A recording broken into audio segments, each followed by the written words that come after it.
Assalamualaikum warahmatullahi wabarakatuh.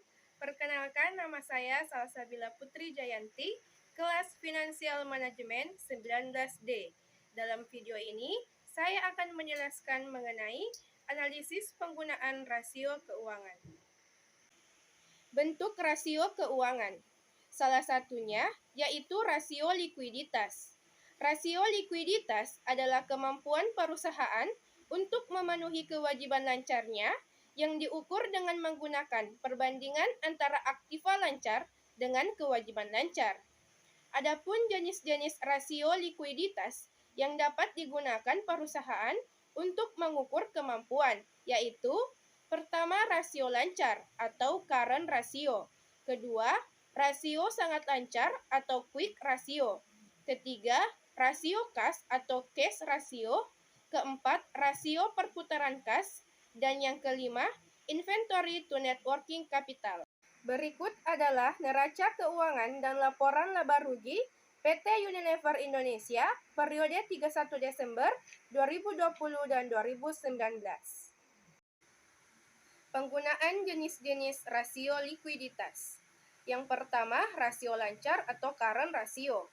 Rasio lancar merupakan rasio untuk mengukur kemampuan perusahaan dalam membayar kewajiban jangka pendek atau utang yang segera jatuh tempo pada saat ditagih secara keseluruhan. Adapun rumus yang digunakan yaitu current ratio sama dengan aktiva lancar atau current asset dibagi utang lancar atau current liabilitas. Current ratio pada PT Unilever Indonesia untuk tahun 2019 sebanyak 0,65 atau 0,7 kali dan di tahun 2020 sebanyak 0,76 atau 0,8 kali. Kedua, rasio sangat lancar atau quick ratio merupakan rasio yang menunjukkan kemampuan perusahaan dalam memenuhi atau membayar kewajiban utang lancar dengan aktiva lancar tanpa memperhitungkan nilai persediaan.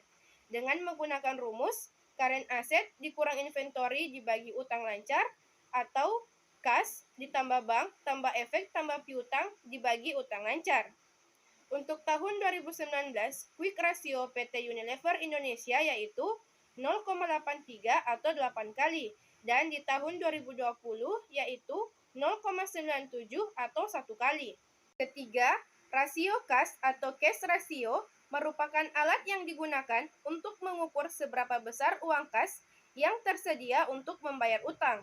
Dengan menggunakan rumus cash or cash equivalent dibagi utang lancar atau kas ditambah bank dibagi utang lancar.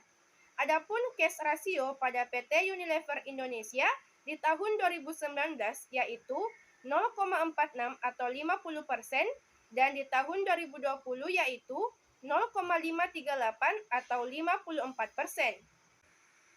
Keempat yaitu rasio perputaran kas atau cash turnover.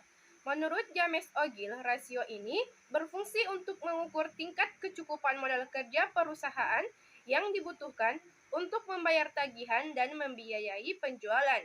Dengan menggunakan rumus penjualan bersih dibagi modal kerja bersih. Putaran kas pada PT Unilever Indonesia mengalami peningkatan dari awalnya di tahun 2019 senilai 7,13 atau 7% menjadi 11,14 atau 11% di tahun 2020.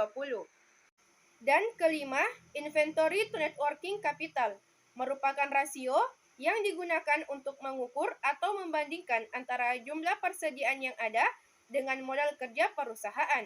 Dengan menggunakan rumus inventory dibagi current asset dikurang current liabilitas. Inventory to net working capital pada PT Unilever Indonesia di tahun 2019 yaitu 0,112 atau 11% dan sangat baik di tahun 2020 yaitu 0,120 atau 12% karena sama dengan rata-rata industri. Sekian penjelasan saya mengenai analisis penggunaan rasio keuangan. Lebih dan kurangnya mohon dimaafkan. Billahi fisabilil haq, fastabiqul khairat. Wassalamualaikum warahmatullahi wabarakatuh.